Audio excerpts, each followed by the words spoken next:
Hello ළමයි, welcome back to my YouTube channel. ඔන්න ඉතින් කාලෙකට පස්සේ මම ඔයාලව දිග ගමනක් එකයි යන්නයි මේ ලෑස්ති වෙන්නේ. ඔන්න ඉතින් අද මම යන්නේ මගේ හොඳම යාළුවෙක්ගේ ගෙදර. ඉතින් මම උදේම බස් එකේ කොළඹ යන්න පිටත් වුණා. මං කොටුවට ඇවිල්ලා බැහැලා මේ දැන් මම බලන් ඉන්නේ මගේ අනිත් යාළුවා එනකල්. එයා එන්න ටිකක් පරක්කු වෙයි කිව්ව නිසා මං හිමීට ස්ටේෂන් එක පැත්තට ගියා. මං ස්ටේෂන් එකට යද්දී මගේ යාළුවත් ඇවිල්ලා තමයි හිටියේ. ඊට පස්සේ අපි ටිකට් අරගෙන අපිට අදාළ ප්ලැට්ෆෝම් එකට ගියා. අපේ ට්‍රේන් එක තිබුණේ 10:30ට. අපි අද මේ යන්නේ මහව ඉඳලා බෙලියත්තට තියෙන රජරට රජින ට්‍රේන් එකේ. අපි කොටුවෙන් ට්‍රේන් එකට නැග්ග නිසා කොටුවේ ඉඳලා බෙලියත්තට ට්‍රේන් ටිකට් එකක් උනේ රුපියල් 320යි. කොහොම හරි අපේ අනිත් යාළුවා හිටපු කෝච්චි පෙට්ටියටම අපි දෙන්නට නගින්න පුළුවන් වුණා. ට්‍රේන් එකේ සීට් එකක් නම් අපිට හීනයක් වෙලා තිබුණා. මොකද මේ වෙනකොටත් ට්‍රේන් එකේ හොඳටම සෙනග. එහෙමයි කියලා අපි සැලුනේ නෑ. කුරුණෑගල ඉඳලා ආපු අපේ යාළුවා අපිට කේක් අරන් ඇවිල්ලා තිබුණා. අපි ඉතින් ඒවත් කෑවා. ඊට පස්සේ අපි කෑවේ එයා අරන් ආපු සෑන්ඩ්විච්. ඊට පස්සේ අපි දැක්කේ අපි තුන්දෙනාම ආස කරපු view එක. මේ ලෝකේ කොච්චර බලන් හිටියත් එපා වෙන්නති දේවල් වලින් එකක්ලුණු මොහොත කියන්නේ. ඉතින් ඒක අපිටත් පොදුයි. අනේ ඉතින් අපිට තිබ්බ එක සීට් එකේ අපි තුන්දෙනා මාරුවෙන් මාරුට ඉඳගෙන ආවා. අපි දෙන්නට සීට් එකක් හම්බෙනකල්. අවසානයේදී අපි තුන්දෙනාටම අලුත් ගමදි සීට් 3ක් හම්බුණා. ඒ හම්බුණ ගමනොත් අපි කරේ කාපු එක. මගේ යාළුවා ගෙදරින් හදන් ආපු රසම රස රයිස් එකේ අපි දෙන්නටම කැවුවා. මේ තියෙන්නේ දිත්තසුළු කුණාටුව නිසා කැඩුණු දකුණු පළාතේ සීමාව කියන බෙන්තර පාලම කියලා තමයි මේ ඇන්ටිලා අපිට කිව්වේ. ඔන්න ඉතින් කාලා හොඳට බඩ පුරව ගත්තට පස්සේ මේ කරන්නේ මෙයාලා ප්‍රියතම රාජකාරිය. මේ තියෙන්නේ දීර්ඝ දුම්රිය ගමනක් පිළිබඳ මෙයාලගේ අදහස්. මොකද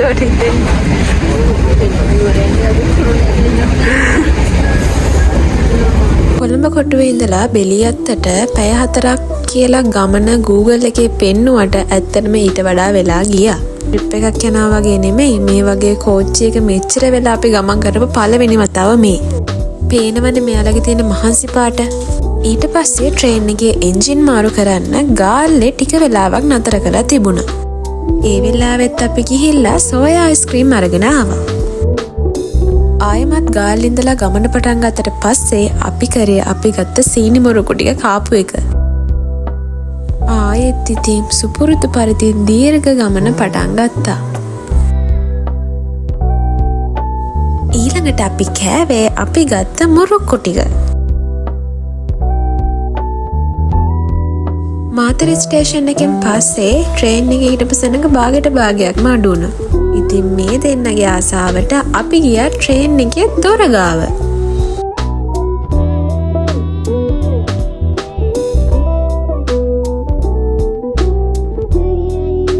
ඊළඟට අපිට හම්බුනේ ලංකාවේ දිගම දුම්රිය උමං මාර්ගේ.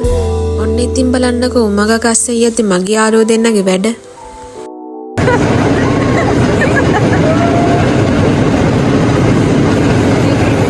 ඒකත් එහෙම ඉවරුණාට පස්සේ අපි ආයේ කෑවා අච්චාරු. ඒ යනකොට අපිට මගදී බලා ගන්න පුළුවන් වුණා වැවුරු කන්නල මෙන්න මේ බුද්ධ ප්‍රතිමා වහන්සේ. බෙලියත ස්ටේෂන් එක ළඟයි කිව්ව නිසා අපි දැන් බෑගුත් ලෑස්ති කරගෙන මේ බහින්න තමයි සූදානම් වෙලා ඉන්නේ. ඔන්න එහෙනම් අපි ආවා බෙලියත ස්ටේෂන් එකට.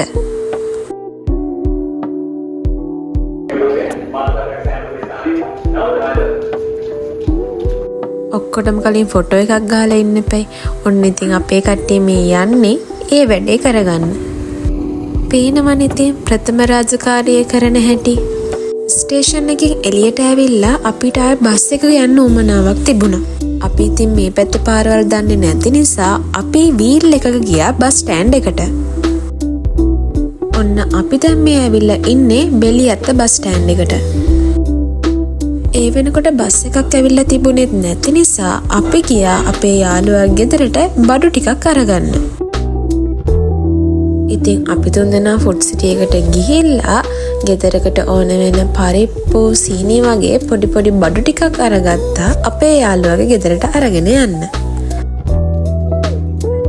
ඒ බඩු ටික අරගත්තට පස්සේ අපි තව එළවලු ටිකකුත් අරගෙන යන්න තීරණය කළා. බඩු ටික අරන් ආවට පස්සේ අපි රන්නට යන්න බස් එකට නැග්ගා. බෙලියත් ඉඳලා රුපියල් 110ක වගේ දුරක් තිබුණා රන්නට.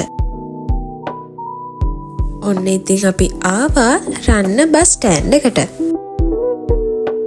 එතන ඉඳලා ආයෙත් ත්‍රීවිල් එකක අපි ගියා අපේ යාළුවගේ ගෙදර. ඔන්න ඉතින් බලන්නකෝ අදහස්.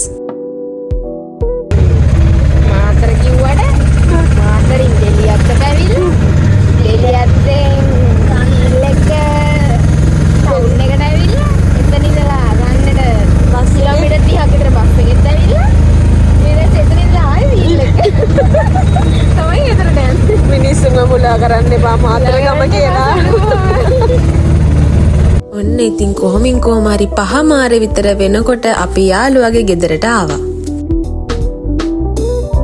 අපි දවල්ට කාලා හිටියේ නැති නිසා අපි හිටියේ හොඳටම බඩගින්නේ. ඉතින් අපි වොෂ් එකක් දාලා දවල්ට කෑවා. කාලා ඉවර වෙලා ආයෙත් තේත් බිව්වා. ඊට පස්සේ අපි තුන්දෙනා එකතු වෙලා සින්දු කිව්වා. ඔන්න ඉතින් මගේ යාළුවන්ගේ ගායන හැකියාවල් ටිකකුත් ඔයාලට මේකෙන් බලන්න පුළුවන්.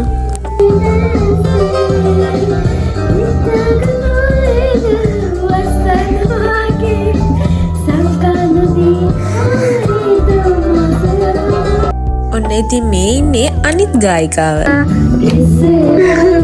පේනවනේ අපිට නටන්න සින්දු කියන්න වගේම වාදන හැකියාවක් තියෙනවා. මේන් ඉතින් අපිට එහිකින් හම්බුණ අපේ චූටි දම්සි බබා. සින්දු කියලා ඉවර වෙලා අපි ගියා රැට කන්න. ඔන්න ඉතින් මගේ යාළුවගේ කීමටම තමයි මම මේ වීඩියෝ ක්ලිප් එක මේකට ඇඩ් කරේ. ඉබ්බෙත්තම් බලාගෙන අනිවාර්යෙන් මම ඒක බලනවා. ඊට පස්සේ අපි රැටත් කාලා ගියා නිදාගන්න. ඔන්න ඉතින් අද අපි 4 දෙනාම එකට තමයි නිදාගත්තේ. ඔන්න ඉතින් අපි යාළුවා ගෙදර ගත කරන පළවෙනි දවසේ මෙන්න මෙහෙම උදා වුණා. අපි උදේම නැගිටලා වොෂ් එකක් දාලා කාලා මේ ලෑස්ති වෙන්නේ ඇලට යන්න. මෙතන තමයි ඉතින් ඒ ලස්සන තැන. මේ රස්න වෙලාවේ මෙතනින් නාන්න තියෙනවා කියන්නේ පුදුම සැනසීමක්. මේ එන්නේ ඉතින් මගේ යාළුවෝ තුන්දෙනා. මෙතන තමයි ඉතින් අපි නාන තැන. වතුර ගොඩක් ගැඹුරු නැති නිසාත් වතුර පාර ගොඩක් සැර නැති නිසාත් අපිට බය නැතුව මෙතන හිතේ හැටියට නා ගන්න පුළුවන් වුණා. අපි නාලා ගෙදර ආවේ ලොකු බඩගින්නකින්. ඒ එද්දි අපිට කන්න හදලා තිබ්බේ කුරක්කන් තලපයි කොරලි හොදි පරිප්පු හොදි. මේ කෑම අපි කවුරුත් කවදාවත් මීට කලින් කාලා නැති කෑම. අපි ඒවත් හරි ආසාවෙන් කෑවා. නාලාවට පස්සේ අපේ කට්ටිය සනීපෙට පොඩි නින්දක් දැම්මා. ඊට පස්සේ අපේ යාළුවා අපිව එයාලගේ ගම වටේ පොඩි රවුමක් එක්කන් ගියා. ඔන්න ඉතින් ඒ යදි තමයි අපි දැක්කේ මෙන්න මේ ගෙදර සියඹල ගහක් තියෙනවා. සියඹල බිම වැටිලා හැම තැනම අපිට ඉතින් ඒක දැක්කට පස්සේ ඔක්කොම අමතකයි. ඉතින් බිම් වැටලා තිබ්බ හොඳ සියඹල ටිකකුත් අපි අහුලගෙන ආයෙත් අපේ ගමන පටන් ගත්තා. මේ ගම හරිම නිස්කලංකයි. කැම්පස් එකේ ලෙක්චර්ස් එක්සෑම් මාසේ බස් වල ට්‍රැෆික් වල හරිම අමාරු කාලයක් ගෙවපු අපිට මේක පුදුමාකාර සැනසීමක්. අපි ආවේ එයාලගේ ගමේ තියෙන මෙන්න මේ දේවාලෙට. මේ දේවාලෙට කියන්නේ කදිරගොඩ දේවාල කියලා. අපි ඉගෙන ගන්න ශාන්ති කර්ම අතරේ එන කිරිමඩුව කියන ශාන්ති කර්මය පැවැත්වුවයි කියලා කියන කදිරගොඩ මේක කියලා මේගොල්ලෝ විශ්වාස කරනවා. සාමාන්‍ය දේවාල මංගල්වලදී අලි ඇතුන් දකින්න පුළුවන් වුණත් මේ දේවාල මංගල්වලදී ලස්සනට සරසපු ගවයෙක් දකින්න පුළුවන්ලු. දේවාලේ පිටිපස්සට ගියාට පස්සේ තිබුණේ මෙන්න මේ වගේ මාරම ලස්සන view එකක්.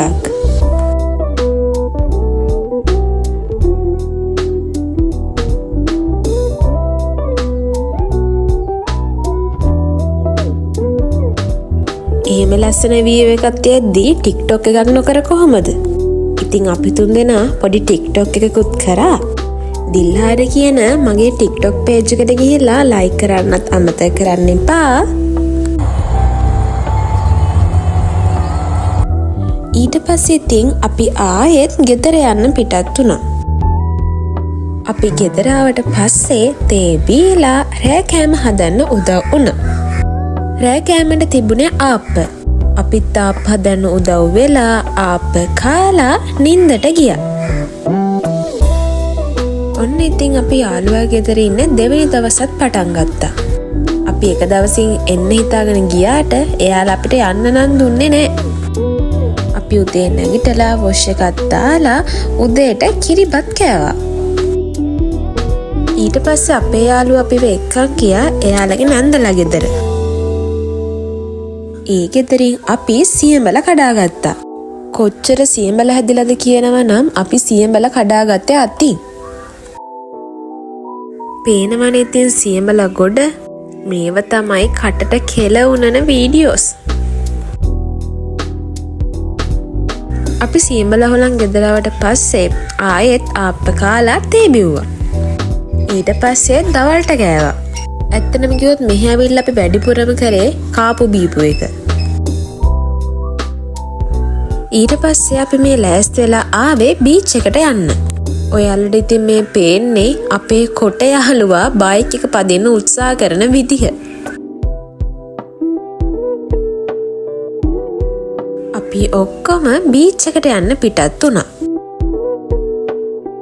මෙතනට තමයි අපි ආවේ. මෙතනට කියන්නේ රැකව බීච් එක කියලා තමයි අපේ යාළුවා කිව්වේ. මෙතන නම් හරිම ලස්සනයි. එක පැත්තකින් ටිකක් සැරට රැල්ල ගහනකොට අනිත් පැත්ත මේ වගේ හරිම නිසල්මන්ව තිබුණා.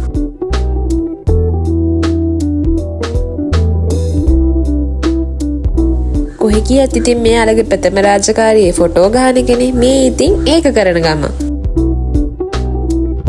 ඊට පස්සේ අපි කට්ටියම බීච් එකේ නාලා දැන් මේ ආපහු ගෙදර යන්න තමයි ලෑස්ති වෙන්නේ. ඉතින් අපි ගෙදර එන්න පිටත් වුණා. අපි ගෙදර ඇවිල්ලා ලුණු වතුර යන්න වොෂ් එකක් එහෙම දාගෙන තේ එකක් බිව්වා. ඇත්තටම කිව්වොත් එදා රෑ වීඩියෝස් මට මුකුත් ගන්න බැරුව ගියා. අපි තේ බීලා රෑට කාලා පහෝදා ගෙදර යන්න ඕන බඩුත් ලෑස්ති කරලා නිදාගන්න ගියා. පහෝදා උදේම අපේ යාළුවගේ අම්මා අපිව රන්න බස් ස්ටෑන්ඩ් එකට ගෙනල්ලා දැම්මා. බලන්නකො ඉතින් උදේ පාන්දර මේ වටපිටාවේ ලස්සන.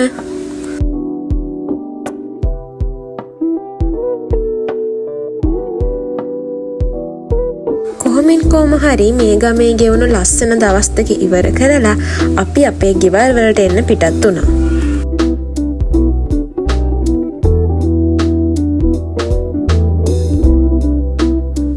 අපි රන්න ඉඳලා බෙලියත්තට බස් එකේ ඇවිල්ලා දැන් මේ බෙලියත්ත රේල්වේ ස්ටේෂන් එකට පයින් යන ගමන් තමයි ඉන්නේ.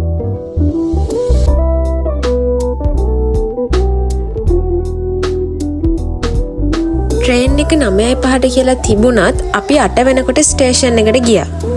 ඒ ගියත් පේනවනේ තියෙන පොලිම. මේ ට්‍රේන් එකේ ගමන පටන් ගන්න බිලියත්තෙන්ම නිසා අපිට ජනෙල් ගාව සීට් එකක් අල්ලගන්න පුළුවන් වුණා. ට්‍රේන් එකේ ස්ටේෂන් එකේ නවත්තගෙන ටික වෙලාවක් හිටිය නිසා අපි පොඩි ස්නැක් එකක් ගත්තා. ඔන්න ඉතින් අපේ ට්‍රේන් එකේ ගමන ආයෙත් පටන් ගත්තා. මගදී අපිට පොඩි බඩගින්නක් කාපු නිසා අපේ යාළුවගේ අම්මා හදලා දුන්න එළවලු රොටි අපි කෑවා. අපි යද්දි වගේම එද්දී ගාල්ලෙන් ට්‍රේන් එක නතර කරපු නිසා අපි මේ පාරත් මෙතනින් අයිස්ක්‍රීම් කෑවා. ඔන්න ඉතින් අපේ එක යාළුවෙක් ගල් කිස්සෙන් බැස්සා. මමයි අනිත් යාළුවයි දෙන්නම කොටුවටම ගියා. කොටුවේ ස්ටේෂන් එකෙන් බැහැලා මම යාළුවයි අපේ ගෙවල් වලට යන්න පිටත් වුණා.